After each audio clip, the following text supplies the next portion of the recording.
The first time my mother looked at me like I mattered, I was 30 years old and sitting across from her at Christmas dinner. My name is Natalie Brooks, and for most of my life, I was the child people forgot while standing right in front of them.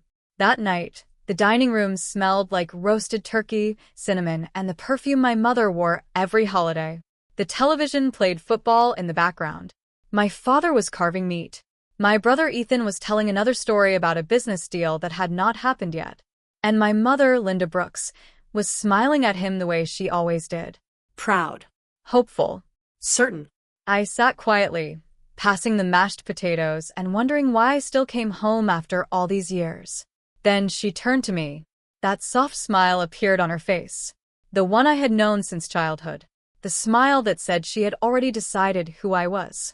"So, Natalie," she asked, "are you still doing those little computer jobs for contractors?" Ethan chuckled. Dad stared at his plate. Nobody meant to hurt me. That was the saddest part. They simply expected me to stay small. I looked at my mother. Really looked at her. The woman who forgot birthdays. The woman who only called when she needed help. The woman who never once asked what dreams kept me awake at night. And suddenly I felt calm. Not angry. Not bitter. Just finished pretending. I placed my fork beside my plate. "Not exactly," I said. Everyone looked at me. I turned down a $38 million offer for my company last Tuesday. Silence. The kind of silence that changes the temperature in a room. Ethan froze with his glass halfway to his mouth. My father stopped chewing. My mother blinked twice. Then her eyes widened. "Wait," what her voice cracked. 38 million for the first time in years. She looked directly at me. Not through me. Not around me. At me. And somehow, that hurt more than all the years she ignored me. Because in that moment, I understood something I had spent my entire childhood trying not to believe. My mother had never forgotten me. She simply never imagined I could become someone worth noticing. Before I tell you what happened next, let me ask you something. Have you ever spent years trying to earn love from someone who only noticed you after you succeeded? Because if you have, then you already know. Success does not heal old wounds. Sometimes it only reveals how deep they really are. I was born in Charlotte, North Carolina, in a family where love was never absent. It was simply uneven. And almost all of it flowed toward my older brother. Ethan Brooks was 5 years older than me. Handsome. outgoing. Confident. The kind of kid adults described as destined for greatness before he had done anything great. My mother loved that story. She repeated it constantly. Ethan is going to own businesses one day. Ethan is a natural leader. Ethan was born special. There were framed photos of him in every hallway. Baseball trophies lined the living room shelves. His birthdays were huge celebrations. Mine were quiet reminders. I was the opposite of Ethan. Small. Quiet. Shy around strangers. I spent hours reading books or taking apart broken radios on the kitchen floor just to understand how they worked. While other kids played outside, I was fascinated by wires, circuits, and old computers people threw away. I was not lonely. At least, that is what I told myself. I just wanted someone to notice. When Ethan made varsity baseball, my parents threw a party. Relatives drove in from other cities. My mother cried while giving a toast. When I won first place at the regional science fair 2 years later, she smiled without looking up from her phone. "That is nice, sweetheart." Then she asked if anyone had seen Ethan's batting gloves. I remember standing there holding my medal, waiting, thinking maybe she would turn around. Maybe she would ask about my project. Maybe she would say she was proud. She never did. Little disappointments became part of daily life. When I turned 13, my birthday disappeared completely. Mom was busy helping Ethan prepare for a networking breakfast. Dad was working overtime. The entire day passed. No cake. No presents. No phone calls. That night, I pointed at the calendar hanging in the kitchen. Mom looked confused, then embarrassed. "Oh, honey," she said softly. "Was that today?" I laughed. Not because it was funny. Because crying felt childish. She promised we would celebrate that weekend. We never did. Dad was not cruel. Richard Brooks hated conflict. He worked long hours as an operations manager, and convinced himself that peace was the same thing as fairness. If I showed him straight A grades, he smiled. Good job, kiddo. If Ethan complained about life, the entire house stopped to help him. I used to wonder what was wrong with me. Why was I so easy to overlook? Why did I have to earn attention that Ethan received for free? But as I grew older, I realized something painful. Children who are ignored do not stop loving their parents. They simply stop expecting to be loved back the same way. And that is a heartbreak nobody notices. Because it happens quietly. One small disappointment at a time. Still, I never hated my family. I never dreamed of revenge. I kept hoping. I kept trying. I kept believing that one day, if I worked hard enough, achieved enough, became enough, my mother would finally look at me the way she looked at Ethan. I had no idea that hope would take years to let go. I left for college at 18 with 2 suitcases, a scholarship, and a promise to myself. I would never beg to be important again. At least that was the plan. Reality looked different. I attended college in Raleigh and quickly learned that scholarships cover tuition, not comfort. I worked mornings at a coffee shop, afternoons in class, evenings at a copy center, and late nights building cheap websites for local businesses. I slept 4 or 5 hours if I was lucky. But strangely, I was happy. For the first time in my life, every hour I invested belonged to me. The copy center changed everything. Most customers came in stressed. Roofers, electricians, restoration companies, plumbers. They carried stacks of paperwork, insurance claims, photos of flooded homes, invoices, handwritten notes. Everything was disorganized. One missing document could delay repairs for weeks. One lost photo could ruin an insurance claim. Families who had already suffered damage were forced to wait because paperwork moved slower than disasters. I became obsessed, not with computers, with solving problems. I started asking questions. Why were small businesses using 10 different systems to manage one project? Why were crews texting photos instead of uploading them somewhere secure? Why did homeowners always seem to know the least about what was happening to their own homes? The deeper I looked, the more frustrated I became. And frustration is powerful when mixed with curiosity. One evening, a contractor named Samuel Reed rushed into the copy center 15 minutes before closing. A storm had destroyed part of a family's roof. The insurance company demanded more documentation. His office manager had accidentally deleted half the photos. He looked exhausted. I stayed late, recovered what I could, organized everything, built a simple spreadsheet, created a timeline. When I finished, he stared at the screen.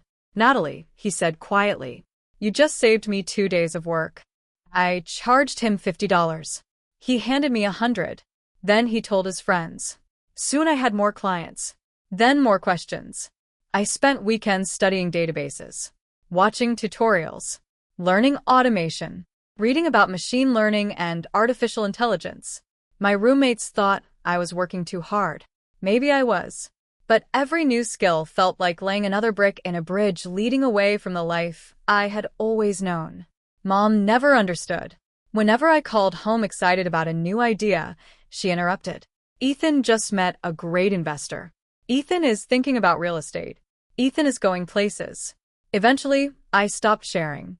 Not because I stopped caring. Because rejection becomes exhausting when repeated enough times.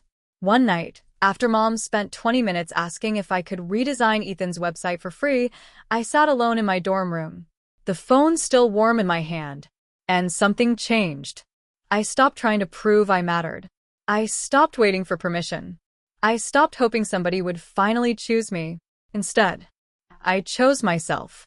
That decision was not loud. Nobody applauded. There was no dramatic music playing in the background. But looking back now, I think that was the moment my life truly began. Because sometimes freedom is not getting everything you dreamed of. Sometimes freedom is simply realizing you do not need anyone's approval to build something extraordinary. I launched RestorFlow AI 3 months after graduation. That sentence sounds impressive now. Back then, it looked like 2 folding tables in a tiny office with stained carpet and an air conditioner that rattled so loudly I had to wear headphones during meetings. I rented the cheapest space I could find on the edge of Charlotte. I bought used furniture. My desk was scratched. My coffee maker leaked. And my bank account terrified me. Most mornings, I arrived before sunrise. Most nights, I left after midnight. I answered customer emails, wrote code, tested features, handled billing, cleaned the office bathroom. I was the founder and the janitor. And honestly, I was grateful. Because every difficult day belonged to a dream I had chosen. The first company to pay for RestorFlow AI was Samuel's restoration business. Then came another. Then 3 more. Small businesses spread the word. Natalie actually listens. Natalie fixes problems. Natalie treats us like people. I printed every signed contract and taped them to the office wall. Not because they were large, because they were proof. Proof that I was building something real. At 24, I had 12 clients. At 25, 34. By 27, we had more than 60 companies using our platform across several states. I hired developers, customer support specialists, project managers. For the first time in my life, people depended on me. That responsibility scared me, but it also healed something inside me. I paid employees fairly. I encouraged vacations. I listened when people struggled. I wanted to build the kind of workplace I wished existed when I was younger. Meanwhile, Ethan looked successful, at least online. Expensive suits, luxury restaurants, photos beside cars that belonged to friends. He posted quotes about success every morning. My mother shared every single one. Look at my son. He is destined for greatness. The truth was less glamorous. He borrowed money constantly, missed payments, jumped from one opportunity to another. Every failure had an excuse. The market is difficult. Clients are unreasonable. Partners are jealous. Mom defended him every time. Poor Ethan. He just needs the right break. When I worked 18-hour days, she called me obsessive. When Ethan wasted opportunities, she called him misunderstood. That double standard used to make me furious. Then one day, I realized something. Favoritism hurts both children. One child grows up believing they are never enough. The other grows up believing effort is optional. Neither wins. One learns silence. The other never learns accountability. Mom thought she was protecting Ethan. But protection without responsibility is not love. It is dependence dressed as affection. And dependence is a heavy thing to carry into adulthood. I stopped being angry at him. Not completely, but enough to see him clearly. He was not the villain in my story. He was another victim of expectations built on fantasy. The difference was simple. I had learned to survive disappointment. He had spent his life being rescued from it. And while my company kept growing quietly, his confidence kept getting louder. I think deep down we both knew something was coming. Neither of us understood how dramatically everything would change. Because at 29 years old, I received a phone call that would test everything I believed about success. And force my family to finally see me, whether they were ready or not. The offer arrived on a rainy Tuesday morning. I almost ignored the email. At first glance, it looked like another investor asking for a meeting. But the sender was different. A major technology corporation based in Texas. They specialized in insurance software and wanted to expand into restoration management. They had been watching RestorFlow AI for almost a year. I stared at the message 3 times before calling Rachel Hayes. Rachel was my best friend and chief financial officer. She walked into my office 20 minutes later carrying coffee and looking suspicious. "Why do you look like you have seen a ghost?" I turned my laptop toward her. She read the email, then read it again. "Natalie, I know. this is insane." A week later, they flew to Charlotte. 5 executives. Expensive suits. Perfect smiles. The kind of people who speak softly. Because they are used to being heard. They praised our growth. Our technology. Our customer loyalty. Then they placed a folder in front of me. $38 million. Full acquisition. I remember staring at the number. 38 million. I thought about student loans. The tiny apartment I used to share. The birthdays nobody remembered. I thought about Dad. About finally hearing Mom say she was proud. I imagined buying freedom, the freedom to never worry again. For a few seconds, I wanted to say yes. Then they kept talking. They planned to shut down our Charlotte office, reduce staff, move operations, merge our technology into their existing platform. The name Restauraflow AI would disappear. So would many of the people who helped me build it. I looked through the glass wall of the conference room. My employees were outside, laughing, working, living their lives, trusting me. And suddenly, the number stopped impressing me. I closed the folder. I appreciate the offer, I said. But my answer is no. The room became very quiet. One executive leaned forward. Natalie, opportunities like this do not come often. I smiled politely. Neither do companies built from heartbreak. Rachel nearly choked trying not to laugh. The meeting ended 10 minutes later. After everyone left, she stared at me. Do you realize your mother would faint if she heard you just rejected $38 million? I laughed. My mother would first have to know what I actually do. But life has a strange sense of humor. Because secrets involving money rarely stay secret. 5 days before Christmas, a business magazine published an article. Charlotte founder rejects $38 million acquisition offer. My phone exploded. Old classmates. Client. Investors. People I had not spoken to in years. Then came the call I never expected. Mom. Not a text. An actual phone call. Her voice sounded sweeter than usual. Natalie, sweetheart. Are you coming home for Christmas this year? I had not spent Christmas there in 3 years. Rachel immediately said no. Absolutely not. This is a trap. Maybe she was right. But old wounds are curious. Part of me needed to know. Was my mother calling because she missed me? Or because she finally learned how much I was worth, so against my better judgment, I said yes. The house looked exactly the same. The beige walls. The Christmas wreath hanging crooked above the fireplace. The framed family photos lining the hallway. And right in the center of them all, Ethan. Little Ethan. Teenage Ethan. Baseball Ethan. Businessman Ethan. I smiled to myself. Some things never change. Mom opened the door before I even knocked. Natalie. She wrapped her arms around me tightly.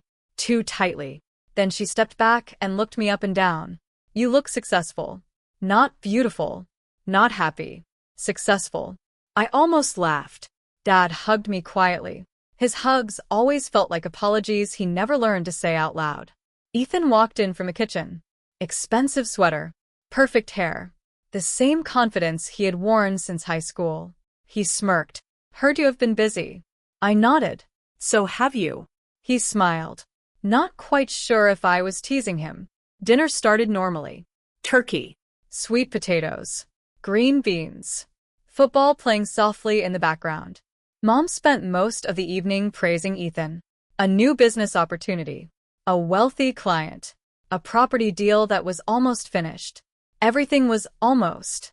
Almost successful. Almost impressive. Almost real. Dad nodded politely. Ethan talked loudly. I focused on my food. I had promised myself one thing before coming. I would not prove anything. Not tonight. Then Mom looked at me. And there it was. That smile. Small. Pitying. The smile that had followed me my entire childhood. So, Natalie, she said, are you still doing those little computer jobs for contractors? The table went quiet. Ethan grinned. Dad stared at his plate. I suddenly felt 14 years old again. Standing in the kitchen holding a science trophy nobody cared about. Only this time. I was not 14. I was not waiting to be chosen. I set my fork down. Not exactly. Mom tilted her head. What does that mean? I looked at her. Straight into her eyes. I turned down a $38 million offer for my company last Tuesday. Silence. Complete silence. Even the football announcers seemed to disappear. Ethan stopped with his wine glass halfway to his mouth. Dad slowly lowered his fork. Mom blinked. Once. Twice. Then she slammed her hand against the table. Wait. What, $38 million? I nodded. She stared at me. Not like a mother. Like someone staring at a lottery ticket. You own a company worth that much? I founded it.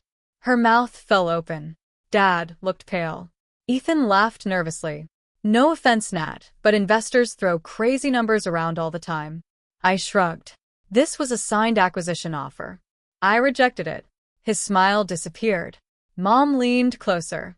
Why would you reject that kind of money? Because they wanted me to fire people, close offices, erase everything we built. I would rather keep my company than sell my values. Nobody spoke. For years, I dreamed about this moment. I imagined finally being respected, finally hearing Mom say she was proud. Instead, I felt strangely sad, because she still had not asked me a single question about my company. Not what we do, not how I built it, not how hard it had been. Only the number mattered. 38 million. I looked at her and suddenly understood. Money had not changed her. It had only changed the way she looked at me. I took a deep breath. Mom. You ignored me for 10 years. Forgot birthdays. Called only when Ethan needed free help. You never cared what I was building. Please do not start pretending now. Her face hardened. That is unfair. Unfair, I laughed softly. No. Unfair is spending your whole life trying to earn love that was given freely to someone else. Ethan pushed back his chair. Okay, this is getting dramatic. I turned toward him. Then let me make things simple. I will not invest in your business. I will not sponsor your events. I will not pay your debts. And Restroflow AI is not a family bank account. Mom went pale. Dad closed his eyes. Ethan stared at me. For the first time in his life, he had no comeback. I stood, kissed Dad on the shoulder, thanked him for dinner, and walked toward the door. Mom called my name. I did not stop, because for the first time in my life, leaving that house did not feel like rejection. It felt like freedom. The real breaking point came 2 weeks after Christmas. Not at another dinner. Not during some dramatic argument. It happened at Sunday brunch. My Aunt Carol had invited everyone over. Nothing fancy. Pancakes, coffee, bacon. The usual family gathering where people pretend everything is normal. I almost did not go, but Dad called the night before. Please come, Natalie. I think things need to be said. So I went. Mom was already there, acting cheerful, laughing too loudly, avoiding my eyes. Then Aunt Carol smiled at her. Linda, is it true Natalie built one of the fastest growing tech companies in North Carolina? Mom straightened immediately. Oh, absolutely. We always encouraged her. She has always been ambitious. We knew she would do something special. I nearly laughed. But before I could speak, Dad put down his coffee. No, we did not. The room froze. Mom turned toward him. Richard. But he kept going. His voice was calm, steady, and sad. We encouraged Ethan. We protected Ethan. We celebrated Ethan. Natalie did everything herself. We assumed she would be fine because she never asked for much. That was not support. That was neglect. Mom looked like she had been slapped. Ethan stared at Dad, speechless. I had waited my whole life to hear someone say those words. And strangely, they did not feel like victory. They felt heavy. Mom's eyes filled with tears. That is not fair. I did my best. Dad shook his head gently. No. You did what was easy. You loved the child who made you feel important and ignored the one who quietly needed you. Mom started crying. Real crying. Not the dramatic kind. The kind that comes when excuses finally run out. Then something happened I never expected. Ethan spoke. His voice was quiet. Mom, you hurt me too. Everyone stared at him. He swallowed hard. You always told me I was special. Even when I failed. You rescued me every time things got difficult. Now I am 35 years old, and I do not know how to fail without falling apart. Mom covered her mouth. Dad looked away. And suddenly I saw it. Favoritism had not created one broken child. It created two. One who believed she was never enough, and one who never learned who he was without praise.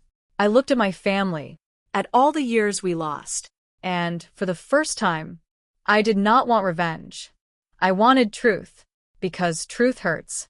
But lies destroy people slowly. And our family had been living inside one for decades. 3 months after Christmas, Restroflow AI signed the biggest partnership in company history. Not with a corporation that offered $38 million, but with a national network of independent restoration companies. They believed in our mission. They wanted to grow without losing who they were. So did I. We opened a second office, hired more employees, expanded our customer support team. For the first time, I stopped measuring success by numbers. I started measuring it by impact. Around the same time, I launched something very personal, the Bright Horizon Scholarship, a program for young women studying technology and artificial intelligence. People asked me why I created it. The answer was simple: because talent is everywhere, but encouragement is not. There are girls sitting in bedrooms right now, teaching themselves skills after school, working part-time jobs, dreaming quietly because nobody around them believes in them. I know exactly how that feels. And I never want them to confuse being overlooked with being ordinary. Mom still calls. Not every day, not even every week, but sometimes. At first, every conversation drifted toward money, or Ethan, or guilt. I ended those calls quickly. Slowly, things changed. She began asking questions. Real questions. What does your team do now? What are you building next? Are you happy? The first time she apologized without making excuses, I did not know what to say. She told me something I will never forget. I was proud of the child who made me feel important, and I ignored the child who never demanded anything from me. I am sorry. I did not forgive her immediately. Some wounds need time. Some trust has to be rebuilt slowly. But I listened, and sometimes that is where healing begins. Dad and I talk often now. Ethan is learning to stand on his own. And me, I finally understand something I spent most of my life chasing. Success is not revenge. The greatest revenge is building a life so meaningful that you no longer need anyone's approval to enjoy it. If people ignored you in the past, let them. Their attention is not the prize. Your peace is. And once you learn your own worth, nobody else gets to decide your value ever again. If this story touched your heart, tell me in the comments. Have you ever been the forgotten child in your family? Do not forget to like this video and share it with someone who needs encouragement today. And subscribe to Smart Revenge, because sometimes the quietest people carry the strongest stories.